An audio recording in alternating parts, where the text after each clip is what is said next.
Assalamualaikum warahmatullahi wabarakatuh. Bismillahirrahmanirrahim. Alhamdulillahil ahadis samad, lam yalid wa lam yulad wa lam yakul lahu kufuwan ahad. Wassalatu wassalamu ala Rasulillah Sayyidina Muhammad wa ala alihi wa ashabihi ila yaumil ma'ad. Subhanaka la ilma lana illa ma 'allamtana innaka antal alimul hakim. Rabbi shrah li sadri wa yassir li amri wa hlul 'uqdatam min lisani yafqahu qawli. Alhamdulillah kita bisa ngaji bersama dalam keadaan sehat walafiat. Ya, semua yang kita lakukan semoga Allah memberikan keberkahan dan kemanfaatan dalam kehidupan kita ini. Amin ya rabbal alamin.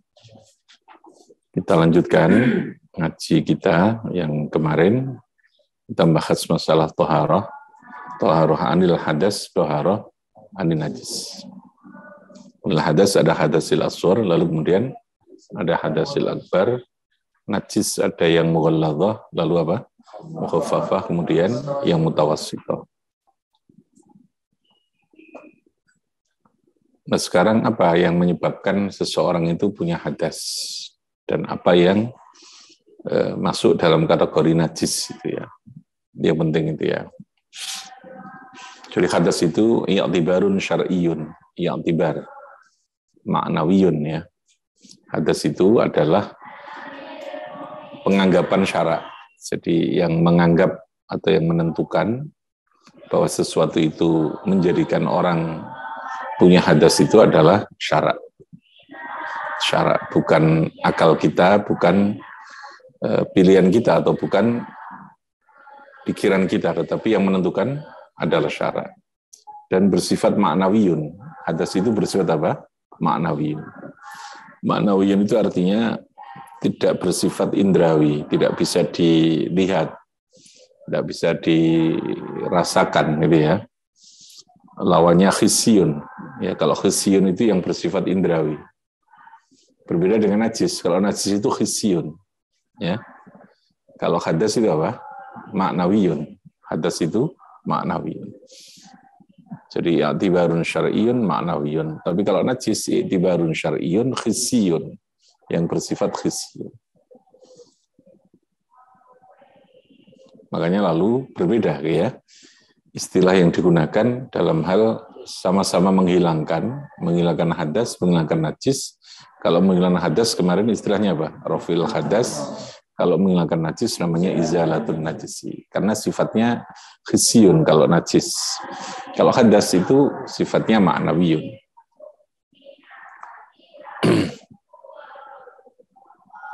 Oke, yang Aqobah 1, Aqobah 4 masuk ya? Ngaji. Yang di sana? Misalnya, tapi saya ketinggalan tadi. Nggak bisa nge-share. Ya. Jadi sesuatu yang dinyatakan atau ditetapkan oleh syara' bahwa sesuatu itu adalah hadas,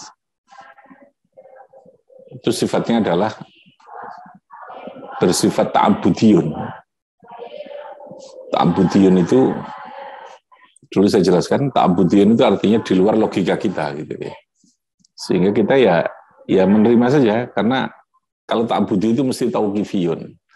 Tauqifiyun itu sesuatu yang diajarkan langsung oleh Allah, itu tauqifiyun. Ay alamun minallah.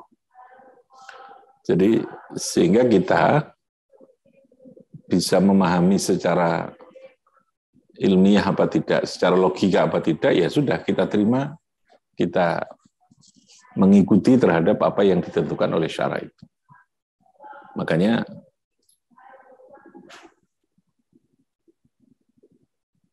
tidak harus kita memahami secara logika ilmiahnya, itu tidak harus.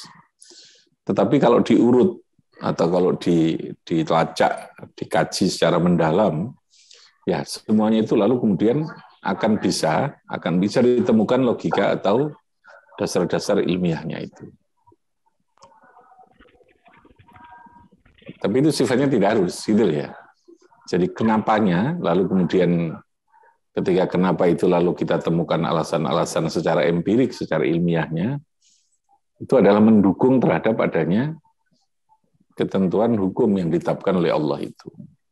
Tetapi sekali lagi bisa diakalkan atau tidak bisa diakalkan. Sesuatu yang bersifat ta'abudi itu kita harus taslim. Taslim itu artinya kudu pasrah, kudu inqiyad, yes, kudu tunduk.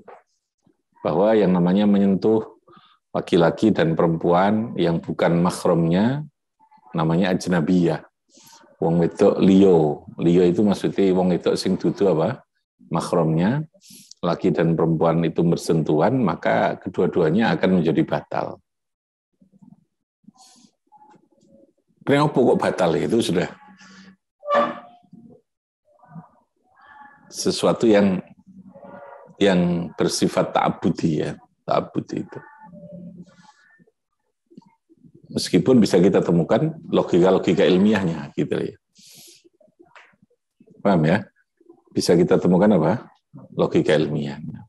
Tapi itu tidak harus, gitu, karena sifatnya ta'abudi.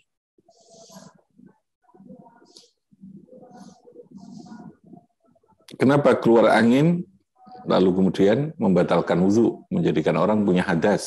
Itu ta'abudi juga, gitu ya. Sehingga ketika lalu orang itu kentut, yang disuruh wudu itu, yang dibasuh itu wajahnya. Bukan pantatnya yang keluar kentut itu kan.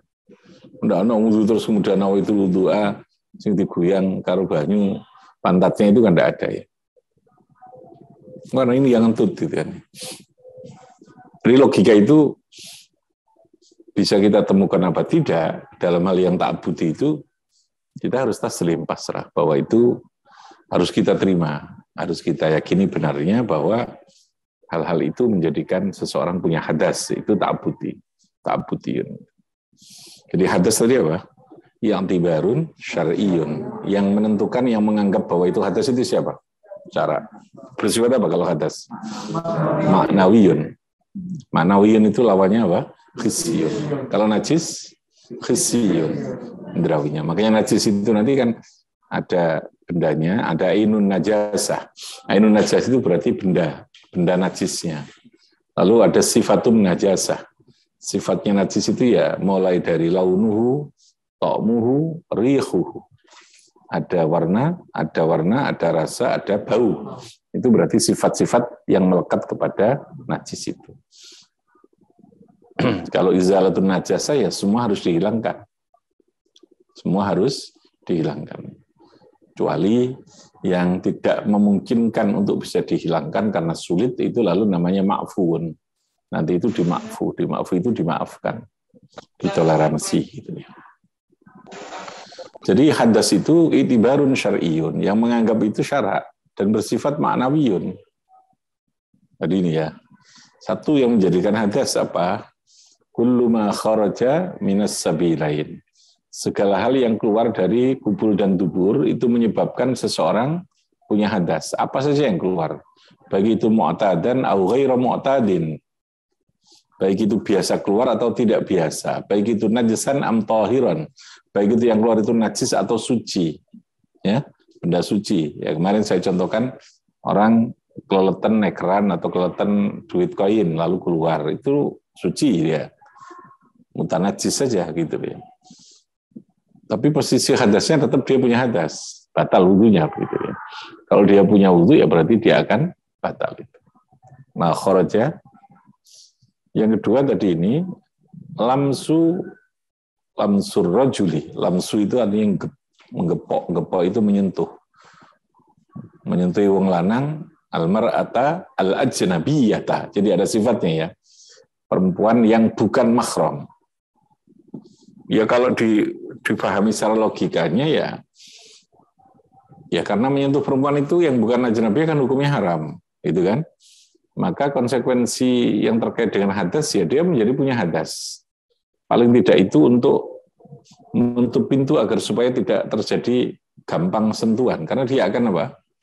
Membatalkan wudu. Yang kedua akan bisa mengganggu, akan bisa menjadi sesuatu yang mendatangkan syahwat, yang menjadikan sesuatu akibat-akibat berikutnya gitu ya.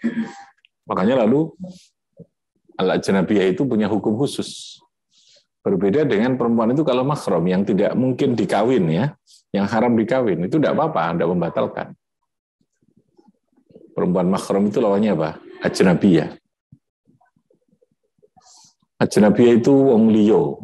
Kalau terjemahan, kalau saya menerjemahkan yang pas itu ya wong sing dudu mahrami. Karena wong Jawa ini kan beda ya. Kalau kita ini tradisinya menyebut misanan itu kan bukan orang lain, keluarga. Paham ya? Bahkan misanannya anak misanan itu aja masih keluarga gitu. Cek dulur itu. Nah, sehingga kalau kita artikan ajnabiyah itu wong liya, lalu kemudian bisa jadi misanan tak masuk di situ. Padahal misanan itu masuk kategori apa? Ajnabiyah. Makanya yang pas itu ajnabiyah diartikan apa? Wadon yang bukan mahram. Nah, mahram itu siapa? Mahram itu yang haram untuk dikawin oleh laki-laki itu.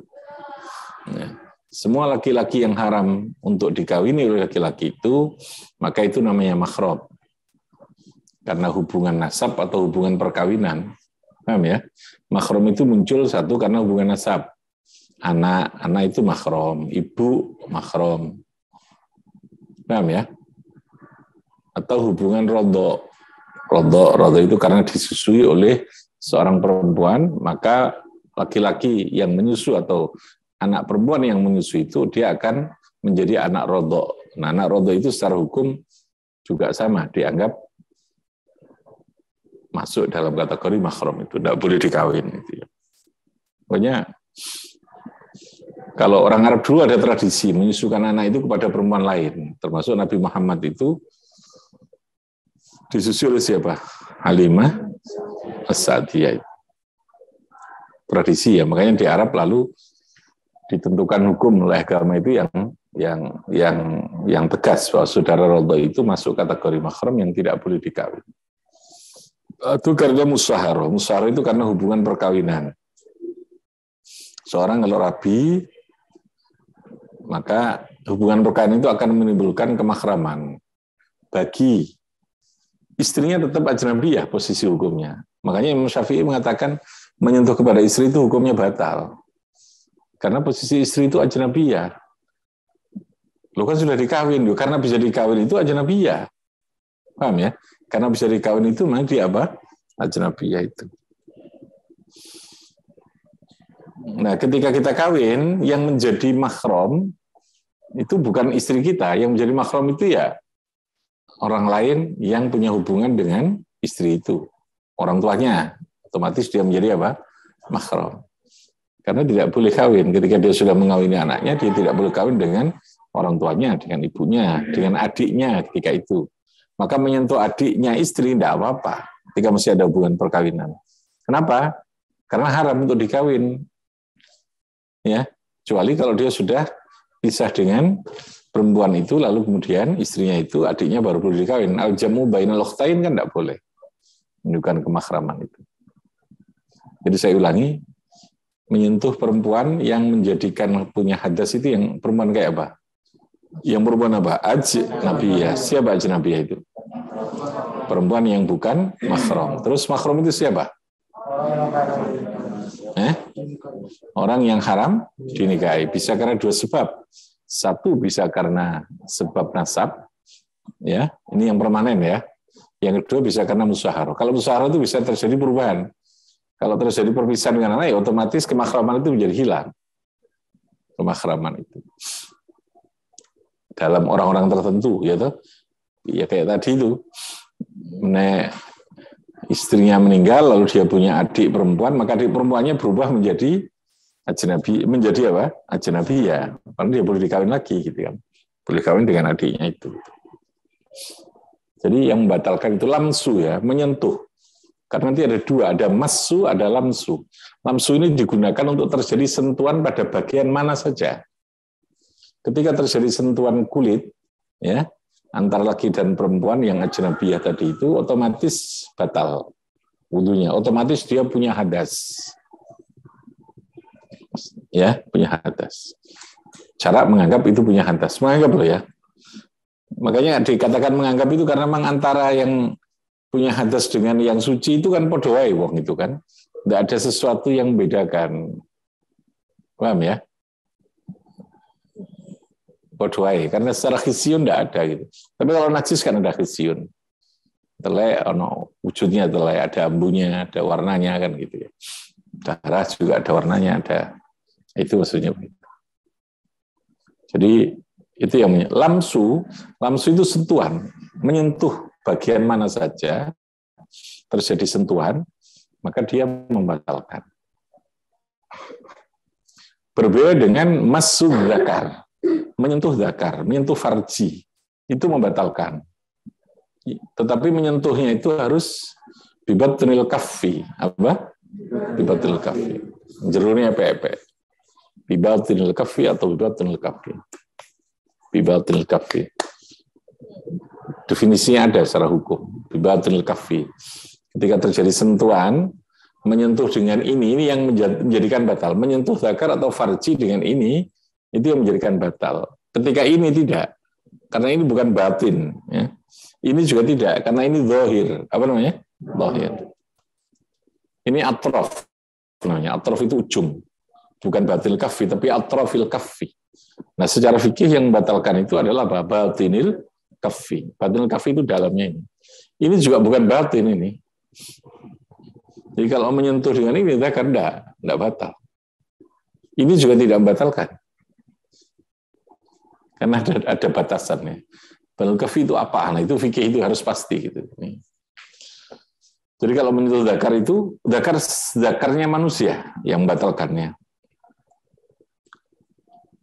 Tapi kalau farji atau zakarnya selain manusia, zakarnya binatang, tidak membatalkan. Manusia itu bisa, anak kecil bisa, yang sudah dewasa, yang sudah mukallaf. Podo, sama-sama membatalkan. Ya. Dengan apa tadi menyentuhnya? Bibatinil. Tapi kalau lamsu tadi ini, yang perempuan sing durung, yang sudah balik, yang sudah hadis syahwat bahkan, bukan hanya balik, hadis syahwat. Yang wis nyahwati itu yang menjadikan batal. Jadi ukurannya agak relatif ya. Tapi lamsu itu tadi. Lamsu itu apa? Sentuhan. Kalau maksud zakar tadi apa? Batinil kaffi. Tapi kalau lamsu rajul al-mar'ah tadi itu terjadi sentuhan di bagian mana saja, batal. Tetapi perempuannya tadi yang belum ala hadis syahwat. Belum sampai nyawat. Jadi kalau anak kecil kita sentuh tidak apa-apa, tidak membatalkan. Paham ya? Tidak membatalkan itu. Itu dalam fikih Syafi'i begitu, ya. Tapi kalau zakar tadi, ya zakarnya menungso. Anak Adam itu istilahnya al-adami itu ya. Siapa saja anak Adam itu. Baik itu masih kecil atau sudah besar, maka menyentuh itu menjadikan apa? Batal atau punya hadas itu. Tapi kalau masud tadi, ya pakainya apa? Masud zakar, apa? Masud zakar. PP. Au halqati duburi, kalau dalam fikih itu. Masu halqati, menyentuh. Menyentuh dengan ini ya PP. Lubangnya dubur. Menyentuh lubang dubur itu membatalkan wudu. Apa? Membatalkan wudu. Terus tidur. Khalqati dubur. Dubur itu ya bundernya. Kalau pantatnya tidak, kan tentu ya khalqati duburi. Bunder-bunderi atau lubangnya dubur itu yang membatalkan itu. Lalu yang membatalkan lagi an-naum, tidur. Imam Syafi'i memberikan batasan tidur yang posisinya tidak dalam keadaan mumkinin maq'adahu. Mumkinin naumi ghairi mumkinin maq'adahu, itu yang membatalkan wudu. Turune wong sing ora netepi pelungguhane. Kalau kita lungguh kayak begini terus kemudian kita tidur, tidak batal. Meskipun turune angsel ya, angsel. Enak gitu ya, pulas lah turun pulas. Worok gitu masih gini tidak batal itu. Posisi duduk seperti ini, duduk ya. Kalau tidur dengan berdiri, batal. Tidur dengan terlentang, batal. Jongkok, batal. Pokoknya mungkinin maq'adahu. Menurut Imam Syafi'i. Kalau Abu Hanifah enggak, bukan posisi tidurnya, tetapi kualitas tidurnya. Abu Hanifah itu. Nek tiduri pulas, baik duduk begini maupun terlentang ya batal. Tapi nek turu niku kayak turu apa? apa? Tidur yang setengah turu jian, iji apa? Ayam apa? Tidur ayam ya. Iso lah gitu ya. Bisa melihat atau mendengar situasi sekitarnya, belum turu angsel, itu tidak membatalkan.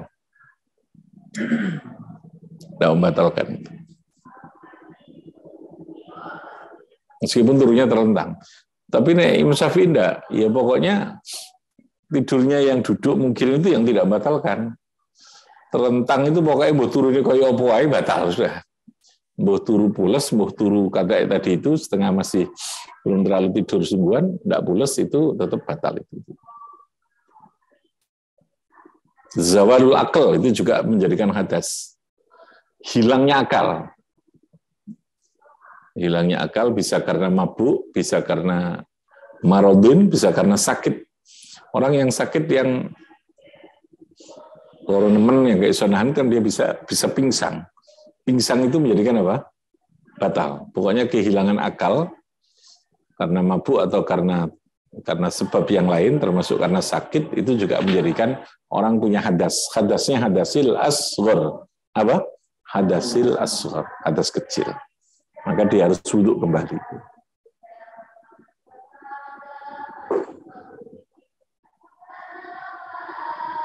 Ya. Itu penyebab seseorang dinyatakan oleh syara punya hadasil asghar. Ya, apa tadi? Yang pertama tadi? Iya, keluarnya segala sesuatu dari kubul dan dubur. Kecuali mani loh ya. Ya itu, kecuali mani. Itu yang yang tadi saya katakan tak budi itu kadang menganeh begitu itu. Mani itu, keluar mani itu tidak membatalkan wudu tapi mewajibkan apa? Mandi. Ya gambarannya kayak begini tadi ini. Tidur gini ya, dia ikhtilam keluar mani. Dia wajib mandi, tapi wudunya tidak batal. Jadi andai kata dia lalu kemudian adus tok tanpa wudu, dengan catatan tanpa menyentuh zakarnya, tidak ada yang membatalkan, ya sudah, tidak perlu wudu gitu. Contohnya ngono. Mungkin kita akan berpikirnya aneh, mosok wajib adus kok orang batal wudu itu kan ya aneh, gede. Lah itu namanya tak budi tadi itu. Siji tidak membatalkan wudu, yang kedua tidak najis, sama-sama keluar dari barang itu. Tidak najis. Karena ikram terhadap insaniyah, terhadap keberadaan manusia yang oleh Allah itu diciptakan dari mani. Ya. Nah, alasan Imam Syafi'i itu karena ikraman lil insan. Karena dia adalah bentuk pemuliaan pada manusia, maka mani itu punya hukum khusus. Nek barang sing metu liyane kabeh najis, mani tidak najis. Nek sing liyane membatalkan wudu tapi dia tidak membatalkan wudu. Contohnya ikramnya dari sana. Dan mani tidak najis itu tadi. Oke ya. Yang kedua, yang menyebabkan hadasil akbar. Orang punya hadas besar. Konsekuensi hadas akbar itu apa? Mandi. Konsekuensinya mandi itu. Karena cara menghilangkan hadasil akbar ya dengan mandi. Namanya mandi wajib atau mandi janabah. Mandi jinabat. Mandi janabah. Satu, karena keluar mani. Karena sebab apapun, ya, keluarnya mani itu menyebabkan wajib mandi. Ya, nanti ada istilah mani, ada istilah wadhi, ada istilah madhi. Ada mani, ada madhi, ada wadhi. Yang membatalkan apa? Yang mengharuskan untuk mandi jinabat itu keluarnya mani. Dan mani itu tidak najis tadi ini. Tapi kalau madhi dan wadhi ini najis, tetapi tidak mengharuskan mandi. Dia membatalkan wudu. Ya, saya ulang, yang membatalkan wudu itu apa tadi? Madhi dan wadhi istilahnya. Kalau mani batalkan wudu enggak. Tapi mengharuskan apa? Mandi. Kalau madhi dan wadhi ini najis. Paham ya? Najis. Kalau mani enggak najis. Sehingga harus tahu definisinya itu. Kalau mani itu sesuatu yang keluar dengan rasa, gampangannya ngono, enak rasa itu mani ya. Tapi ada cairan yang keluar juga dari seseorang itu namanya madhi. Kalau madhi itu sesuatu yang keluar karena kuatnya syahwat. Jadi apa istilahnya, peral itu kayak gitu. Jadi wong kalau syahwat yang kuat itu dia sangat dimungkinkan akan keluar namanya madhi. Madhi itu tadi. Jadi dia keluar tanpa rasa apa-apa gitu kan, makanya sebelum keluarnya mani, ketika orang dalam kondisi syahwat yang kuat itu dia akan keluar cairan namanya apa? Madhi itu. Bisa keluar cairan namanya madhi. Ya. Bagaimana hukumnya? Najis tidak? Najis. Wajib wudu tidak? Wajib dia. Tapi tidak wajib apa? Mandi. Tidak wajib mandi besar. Lalu ada wadhi. Kalau wadhi itu tidak terkait dengan syahwat, tapi beban. Beban gowo barang sing wabot maupun berpikir yang berat. Ya. Mikir yang berat, pokoknya beban yang berat itu bisa mengeluarkan cairan. Nah, keluarnya cairan itu namanya wadhi. Namanya apa? Wadhi. Ini sama dengan madhi tadi itu. Najis.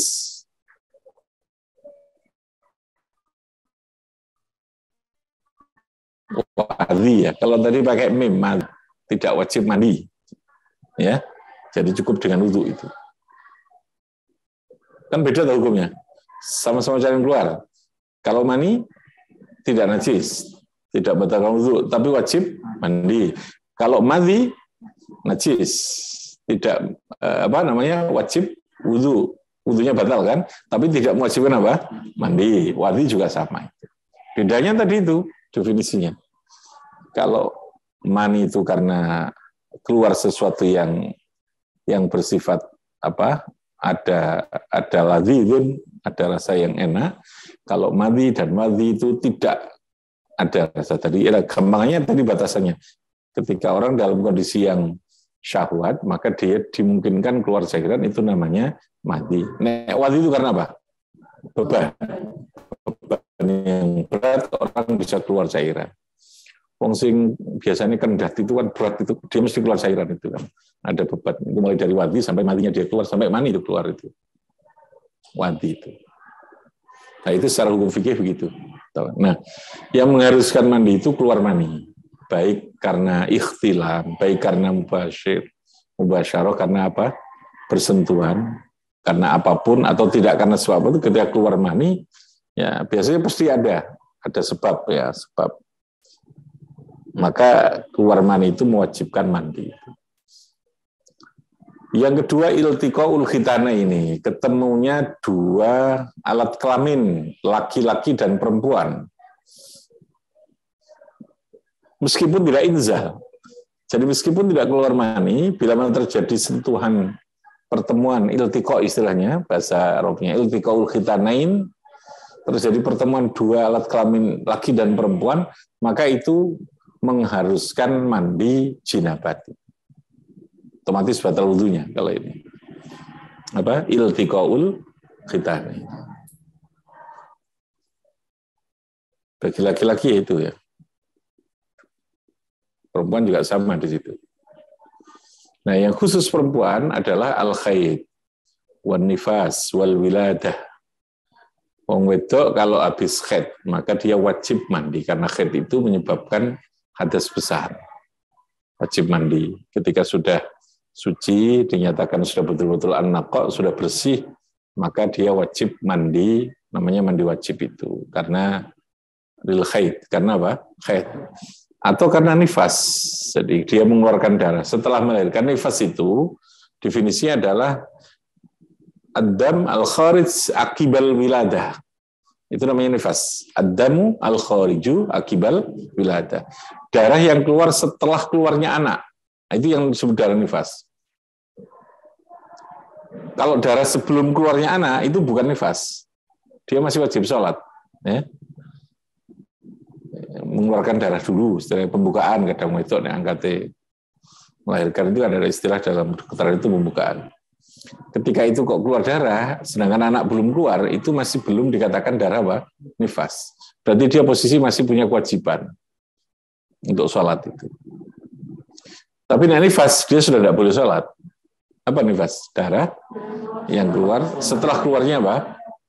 Keluarnya bayi. Jadi bayi ini metu, lalu keluar darah, itu namanya darah nifas. meskipun lakhdatan, meskipun hanya satu tetes, itu termasuk kategori darah nifas. Nah, haid kan sehari semalam. Dalam fikih Syafi'i sehari semalam, maksimalnya berapa? 15 hari kan gitu. Nah, nifas itu ukurannya lakhdhah. Status pun itu sudah dikatakan nifas. Berarti dia wajib mandi setelah itu. Biasanya 40 hari nifas. Maksimalnya berapa? 60 hari itu nifas. Jadi nifas, namanya darah nifas. Akibal wiladah. Ngiring-ngiringi, menyertai terhadap kelahiran bayi. Yang ketiga, wiladah, melahirkannya itu mewajibkan mandi jinabat. Meskipun tidak keluar darah setelahnya. Ya. Wong babaran, ya, melahirkan.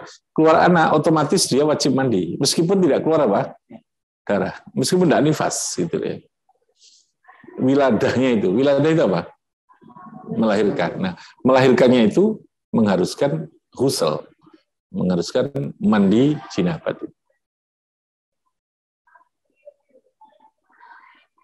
Oke ya, itu cara dalam hal kita menghilangkan hadas dan penyebabnya itu.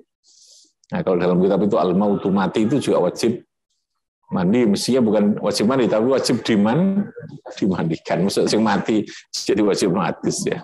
Ini fikihnya Syafi'i, fikih Syafi'i dalam kitab takrib itu masih bukan itu al-mautu, mati. Mestinya yang diwajibno ya sing urip. Maksudnya yang mati terus gak didusi terus tangi ngomong, mas aku turun ngatus itu sih ya.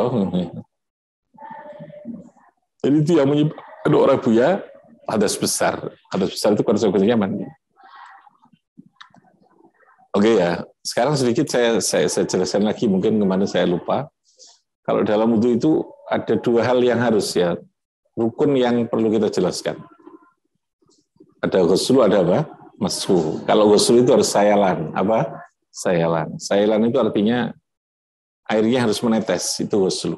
Yang ghusl itu apa? Wajah. Ghusl wajhi. Terus ghusl yadain, tangan ini. Ghusl rijlain. Kalau rambut, kepala, mashu, menetes. Kuping ini yang disunahkan juga apa? Mashu, sunnah, masul udhunain. Ghusl itu ukurannya menetes. Artinya banyunya kudu disiramno ya, disiram. Kalau masuk tidak diusapkan. Gitu. Nah, kalau dalam Syafi'i itu ada namanya tartib. Tartib itu harus, sehingga dalam wudu tidak bisa orang lalu kemudian masuk ke dalam kolam air, dia niat langsung masuk kolam sekaligus niat wudu itu tidak sah. Yang sah itu hanya wajahnya. Ya, yang sah itu membasuh apa? Nanti mengenai nawaitul wudu ali rafil adasil aswar. Ya, lillahi ta'ala, langsung dia terjun ke dalam kolam renang, bleng, atau longoni jeding yang airnya banyak. Maka wudunya belum sah. Yang sah baru dianggap sah itu wajahnya saja, basuh wajah. Karena Imam Syafi'i mengharuskan tartib. Tartib itu berarti kan berurutan. Basuh wajah dulu, basuh tangan, terus mengusap kepala, ya, mengusap kedua telinga ini yang sunnah, kemudian membasuh kaki. Itu harus urut. Karena tartib itu arkan min arkanil wudu. Tartib itu apa? Min arkanil wudu. Tapi kalau dalam ghusl tidak ada tartib itu. Anda memulai dari mana saja silahkan. Tidak harus dari atas. Ya. Yang penting di awal itu, kalau memang itu dianggap atau kita meniatkan bahwa itu nanti sudah masuk dalam mandi, ya sejak awal ini sudah kita niati. Nah, kita ngusap gini seret, durung kita niati, baru basuh sini kok diniati, ya sini yang baru dinyatakan sebagai mandi jinabat. Tadi ini berarti belum dianggap. Paham ya? Jadi niat itu menjadi start awal bahwa sesuatu perbuatan itu sudah masuk dalam kategori rukun atau dalam kategori ibadah. Jadi kalau kita membasuh wajah kita, nawaitul wudu'a, waktu basuh atas ini belum nawaitu, dalam hati kita belum niat, baru di sini nawaitu, ya sini ini harus diulang lagi gitu ya. Ini yang sudah dinyatakan sah. Dalam atus juga begitu. Kalau atus kita goyang gini, kita belum niat, baru membasuh sini ya kita niat. Yang tadi ini belum. Berarti kita harus mengulang lagi. Jadi ada tartib. Tartib itu apa? harus berurutan bergantian dalam wudu. Dalam mandi tidak ada tartib itu. Lalu ada istilah mualah. Kalau mualah ini tidak harus. Makanya kita wudu mualah itu apa? Nyambung mualah itu. Tidak kudu terus-menerus. Mualah itu hukumnya sunnah. Termasuk min sunanil wudu, min sunanil ghusl, itu mualah. Tapi kalau tartib tadi dalam wudu apa? Rukun. Tartib dalam wudu rukun. Ini harus berurutan tadi ini. Konsekuensinya tadi ini. Kalau dia nyemplung lalu tidak berurutan ya berarti yang sah hanya wajahnya saja.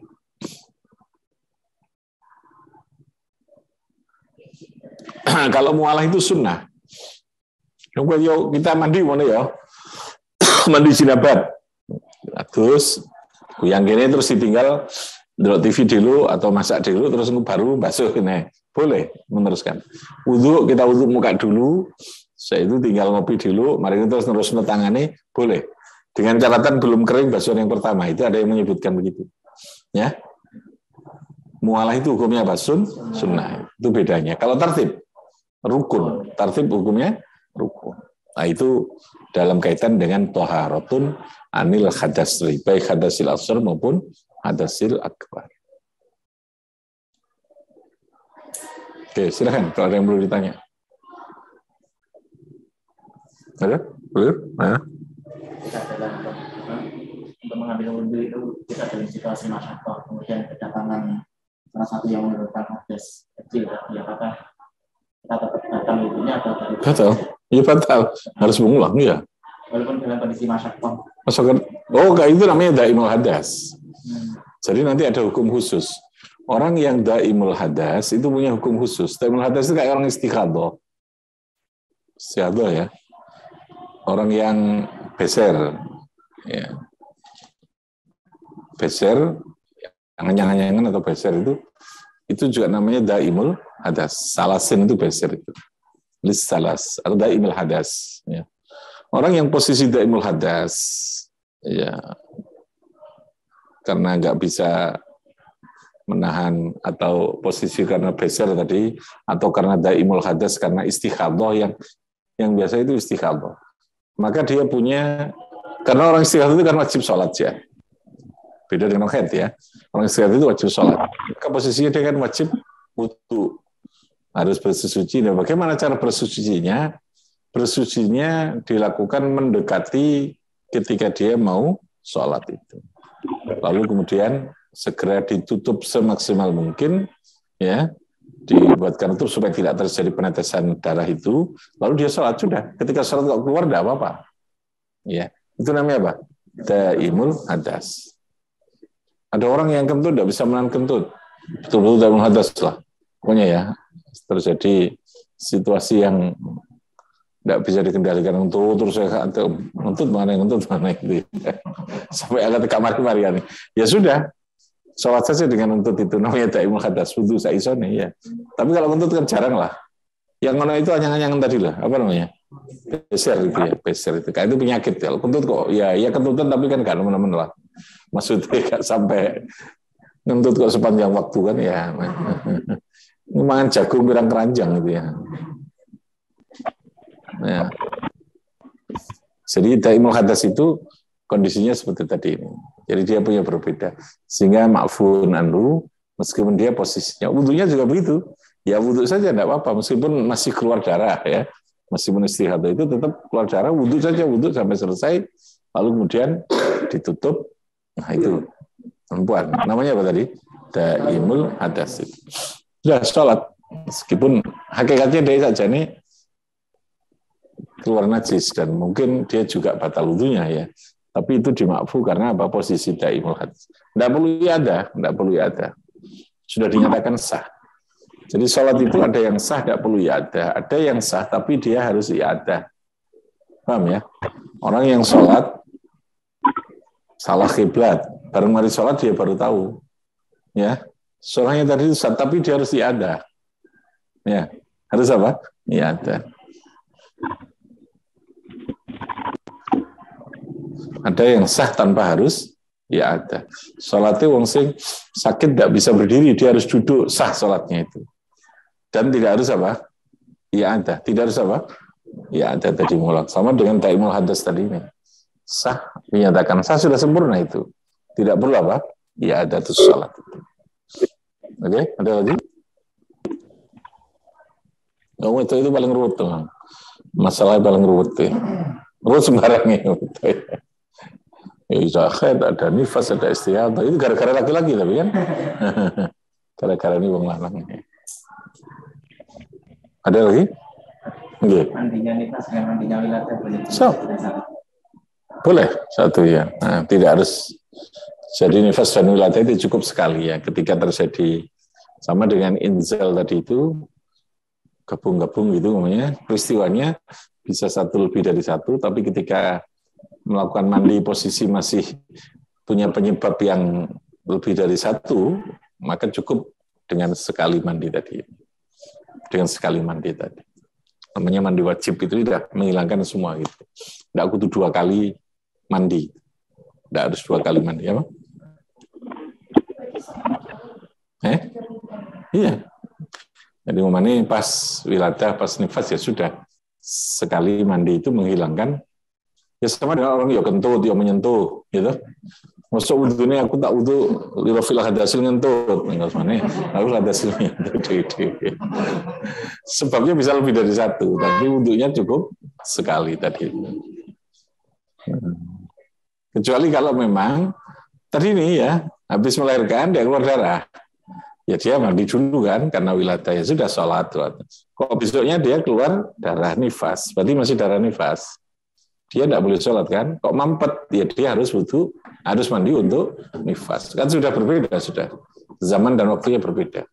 Tapi kalau penyebabnya masih satu dan dia harus melakukan, penyebabnya berbeda, tapi masih dalam posisi harus melakukan mandi yang sama, ya tidak apa-apa, double itu tadi. Kayak orang hadas al-awwar tadi itu. Terus ada lagi? Nah, ya. Saya pernah dengar bahwa rasa ragu itu bisa membatalkan wudhu. Ragu, ya. Ragunya di mana? Kalau setelah wudhu tidak apa-apa. Iya, nanti saya ini sudah basuh ini apa belum? Tidak apa-apa. Tapi kalau ragu ketika masih melakukan, harus mengulang. Aku mau niat apa enggak ya? Balik lagi niat. Saya sudah basuh ini atau belum? Ketika masih dalam pelaksanaan kita ragu-ragu, maka ketika itu kita harus mengulang pada basuhan pertama yang kita ragu-ragu tadi. Tapi wis mari itu minasyaitan itu. Sudah dianggarkan sah, wudhunya sudah sah, tidak apa-apa. Entah banyak tidak bolak-balik itu ya. Ya, dalam wudhu itu ada namanya was-was itu. Jadi syak dalam wudhu itu namanya was-was. Makanya normatif ya harus kita ingat. Kalau kita sudah ini, ya. Dasarkan saja kepada keyakinan tadi ini. Kalau sudah wudhu, sudah ini. Dan was-was itu biasanya ragu-ragu kita mamang terus gitu loh ya, orang ngerasa sah ini belum sempurna, itu namanya was-was. Itu pasti minasyaitan itu. Setan sing ganggu itu penyakit. Harus diterapi itu. Terapinya di dukun itu harus itu ya. Karena itu diganggu oleh setan itu ya, was-was itu. Nah, untuk mengobati was-was itu kembali ke keyakinan. Hukum tidak harus begitulah. Pokoknya kamu sudah ini ya berarti sudah sah. Dalam basuh sudah ini. Makanya dalam hukum itu ada batas minimal yang kita dinyatakan sah melakukan. Ada sempurna itu pun ada. Kalau berulang-ulang bahkan malah makruh, bisa haram. Kalau itu airnya air wakaf ya. Kita berulang-ulang wudhu, basuh ini, basuh mana, basuh terus ya.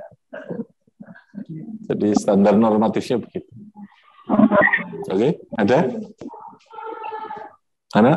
Ayo. Ada apa? Mana?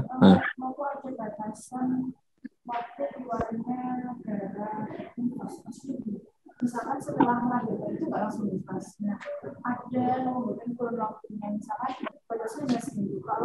Kalau setelah melahirkan dalam 1 minggu tidak pengeluaran darah, berarti kalau darahnya ada darah yang keluar setelah seminggu setelah melahirkan itu berarti sudah masuk darah haid, mampu masih. Iya, darah haid dan darah nifas itu artinya sama ya sebenarnya hukumnya ya. Artinya kategorinya karena punya hukum dan konsekuensi yang sama, itu tidak ada masalah ya. sepanjang satu masih dalam batas antara ghalibuhu wa aksaruhu itu. Jadi akibat itu tidak langsung metu anak, langsung seketika itu keluar apa? Darah, tidak. Bisa dijeda dalam waktu hari, bisa. Tapi ketika masih dalam kategori arba'ina yauman atau sittina yauman, itu masih masuk kategori apa? Nifas tadi. Jadi intervalnya itu, apa istilahnya? Pakai interval pada hari-hari itu. Itu masuk kategori apa? Nifas. Masuk kategori apa? Nifas itu. Karena sekali lagi, itu berdasarkan istiqra, ya. Imam Syafi'i itu melakukan penelitian. Pada umumnya seperti itu. Jadi dia berdasarkan istiqra atau penelitian itu bisa menjadi sumber hukum. Nah, sumber hukumnya kayak tadi ini. Hebatnya Imam Syafi'i di sana. Istiqra-nya adalah berdasarkan. Jadi akibah itu setelahnya gampangannya. Kok menyertai langsung keluar gitu, tidak. Gitu. Makanya batasnya itu lakhdoh. Tetes pun keluar, berarti dia wajib mandi nifas, gitu loh ya.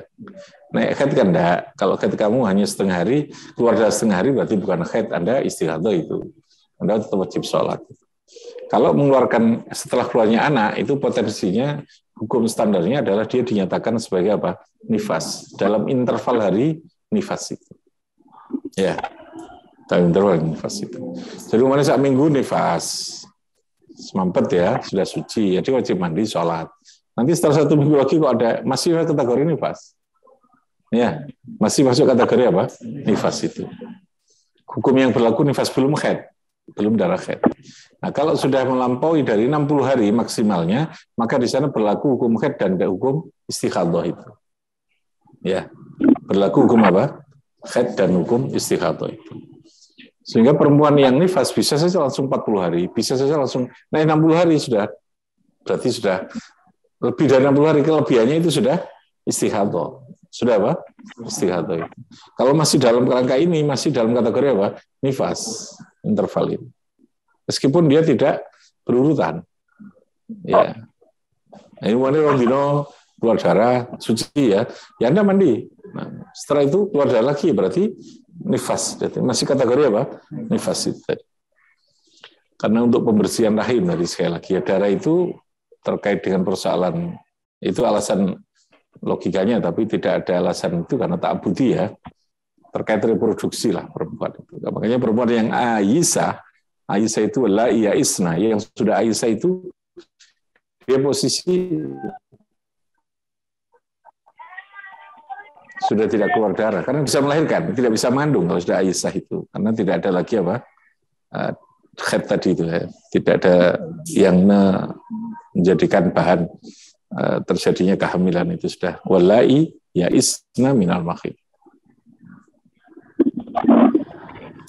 Ya, nanti perlu bicara khusus tentang fikun nisa. Itu tadi ruwet, fikihnya agak ruwet, panjang. Gitu ya. Fikih ya ruwet, itu urip ya ruwet itu gitu ya. Yang mana ngurupi cuek ya sebenarnya. Cuek artinya gak ngurus gitu ya.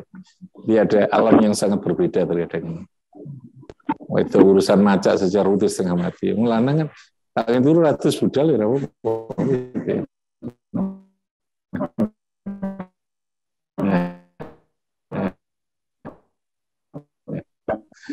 Itu ya, gitu ya. Makanya memahami perempuan itu menjadi penting. Perempuan itu bukan saya kok, saya laki-laki bukan perempuan. Berarti saya harus paham perempuan itu begini. Ya sudah.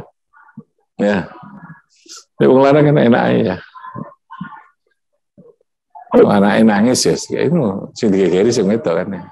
Sing lanang pancen ngerokok kan ambek delok ngopi delok TV. Itu laki-laki. Makanya diberi apresiasi khusus. Al-jannatu tahta aqdamil ummahat. Bukan tahta aqdamil aba, itu tidak ada. Surga itu di tapak kaki bapak-bapak kaono ya. Tapak kaki enggak ono. Ono aspal kaspal mesti. Sing ono kapalan tok itu. Kapalane. Wong itu jannahnya ada di situ itu. Ada khusus. Jadi ya itu kehadiran Allah di situ gitu loh ya. Kehadiran Allah di sana. Rabbi fanfa'na bi barakatihim wahdinal khusna bi hurmatihim wa amitana fi tariqatihim wa mu'afatihim min Allahumma salli ala Muhammad.